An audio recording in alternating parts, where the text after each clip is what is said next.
¿Qué tal? ¿Cómo están? Bienvenidos a nuestro canal del ABC de tu dinero.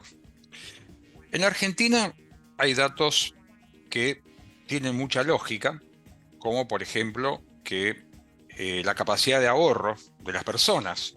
En cuanto a la cantidad de personas, estamos preparando un trabajo sobre eso para compararlo con otros países de Latinoamérica.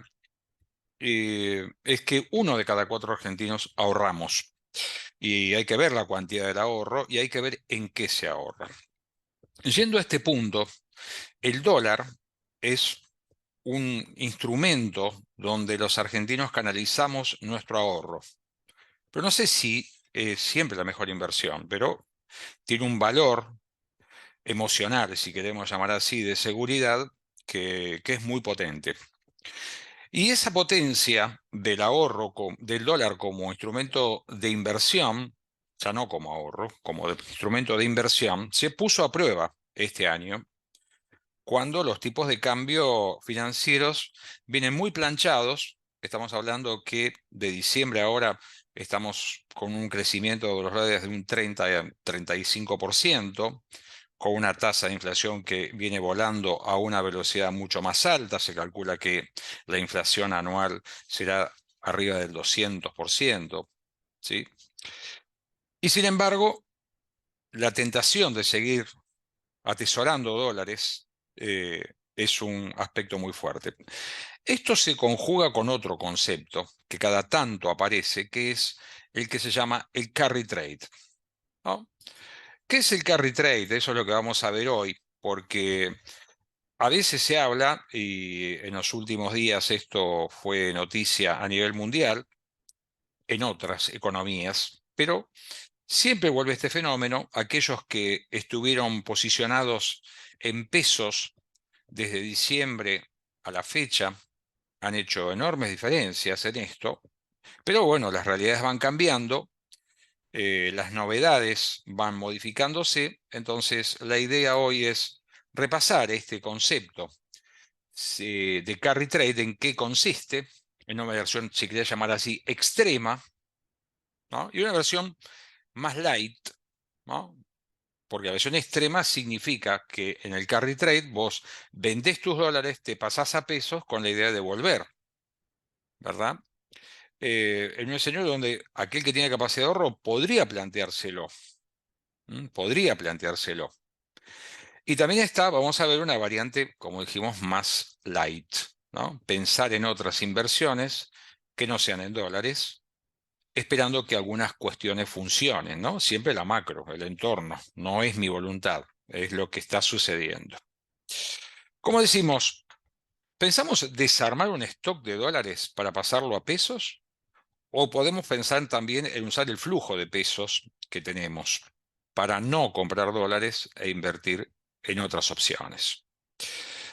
En algún momento fue el plazo fijo UVA un, un instrumento de inversión conservador, pero que captó la inflación, ¿sí? De la salida o de la salida del gobierno anterior, ¿no? Tuvo un crecimiento muy importante y a pesar del plazo, bueno, sirvió para que aquellos que eligieron esta opción, nosotros lo planteábamos como un elemento donde en un plan de estabilización parecía que al principio las cosas se calman, y en términos de tipo de cambio, no estoy diciendo que la economía real repunte, todavía no, no se nota para nada eso, fue un excelente negocio desde el punto de vista de los dólares.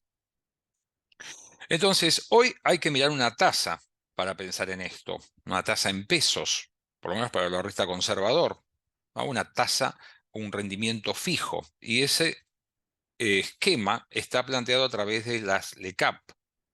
Todavía los plazos fijos no vienen dando, si bien empieza a mostrarse un pequeño crecimiento y poco, una separación en la oferta de tasa que hacen los bancos, todavía el vehículo sigue siendo este para aquellos que lo quieren suscribir o que quieren participar de fondos comunes de inversión, que tengan este tipo de letras de capitalización.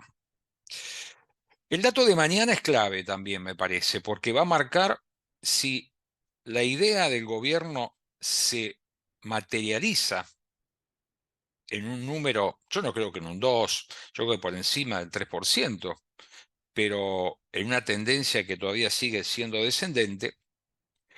Y hay proyecciones vinculadas al tipo de cambio oficial, ¿no?, que sigue devaluándose a un ritmo del 2% mensual, ¿no? Todavía por debajo, sensiblemente por debajo de la tasa de inflación, ¿no? Entonces eso genera toda una idea de decir, bueno, este dólar oficial crece a un ritmo, los dólares financieros funcionan a un ritmo distinto, pero para eso también hay una medicina en apariencia. Todo indica que la idea de la operación llegar, ¿no? ¿Un llegar a qué?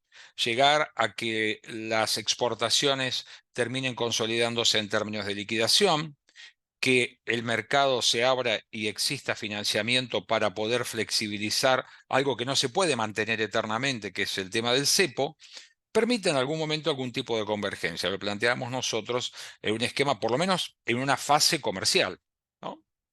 Pero en el mientras tanto, a pesar, yo entiendo que muchos se enojan cuando planteamos esto, decimos, ¿es posible? ¿Es posible pensar en un valor del dólar? Ahora vamos a darlo al final, ¿no? Que no explote, que no suba de una manera así explosiva. Bueno, vamos a ver.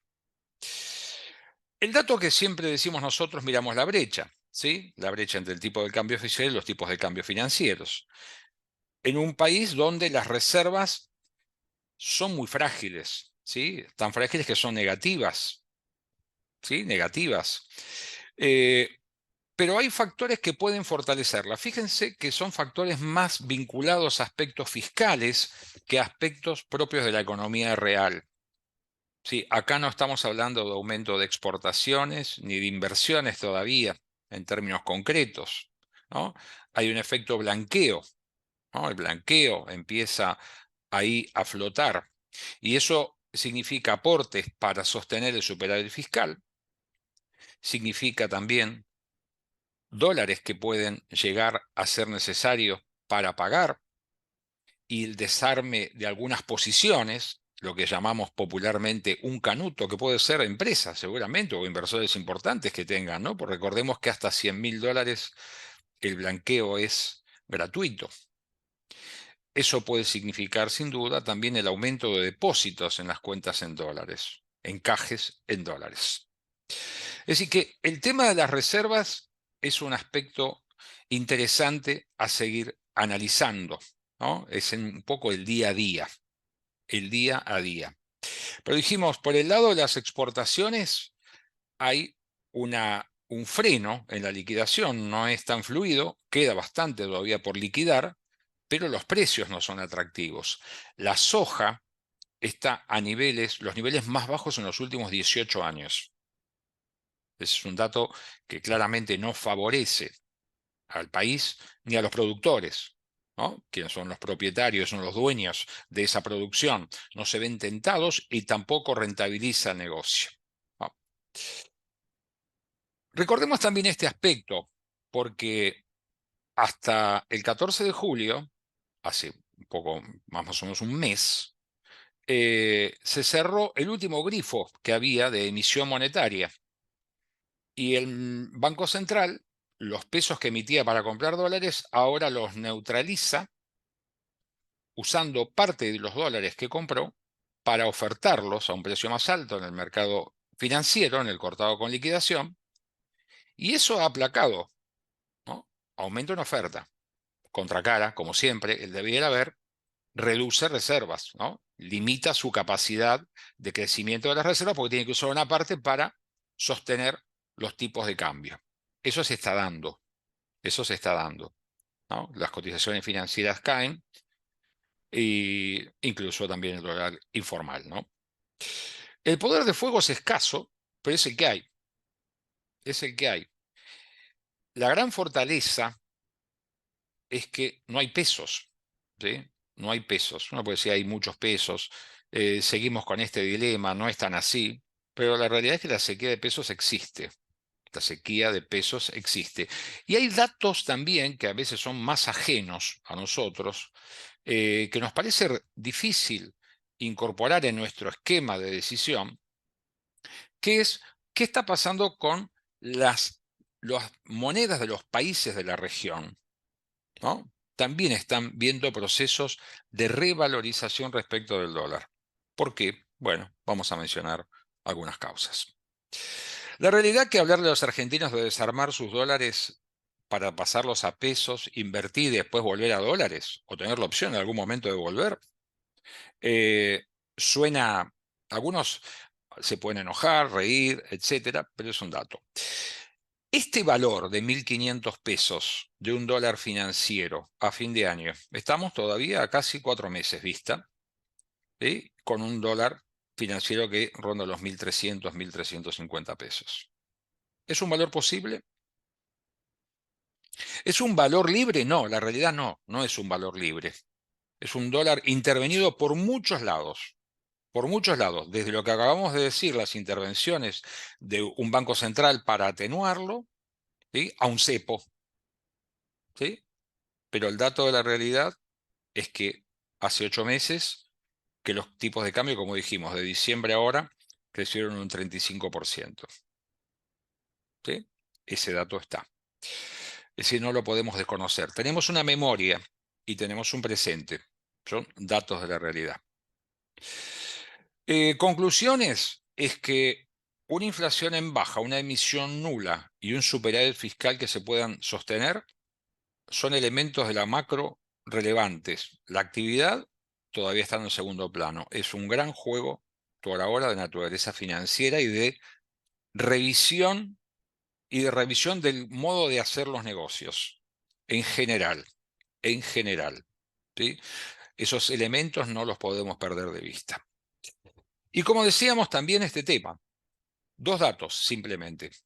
Hay una competencia de monedas siempre en el mundo y Estados Unidos todavía no ha tomado una decisión, la Reserva Federal, que es la reducción de la tasa de interés, ¿sí? En la medida que la tasa de interés de Estados Unidos baja, ¿sí?, eso debilita el tipo de cambio respecto de otras monedas. Esta medida todavía no se tomó, a pesar de que algunos ya la van descontando. Uno puede decir, es más técnico este asunto, pero si las tasas de interés empiezan a bajar en dólares, eso va a tener muchos efectos, pero una es el debilitamiento en términos relativos. No voy a decir que el peso va a ser más fuerte que el dólar, ¿sí? Pero esta es una cuestión que hay que seguir porque también va a afectar estas y otras decisiones, ¿sí? Desarmar el paquete de inversión en dólares para pasarse a pesos y volver no parece sostenible, al menos hasta emocionalmente sostenible. Pero quizás pensar en opciones de inversión en pesos, ¿sí? Algunos hasta podían llegar a pensar en lo que es el tema de renta variable, o también pensar en cómo se podían llegar a comportar los bonos soberanos en dólares. Serían otras opciones, ¿m?, para abandonar la lógica del atesoramiento, ¿sí?, del atesoramiento y nada más. El carry trade, los dólares, ¿sí?, ese valor emocional que tienen, bueno, me parece que es un momento donde desde la educación financiera deberíamos mirar y quizás discutir un poco con nosotros mismos respecto de qué ocurrió en el pasado y qué ocurre en el presente, siempre diversificando, ¿sí?, y tomando las decisiones que nos permitan estar tranquilos en función de los objetivos que perseguimos. Como siempre, les agradecemos que nos sigan, se suscriban, nos hagan llegar sus comentarios, le den me gusta, activen la campanita para cuando lleguen los nuevos contenidos del ABC de tu dinero. Muchas gracias.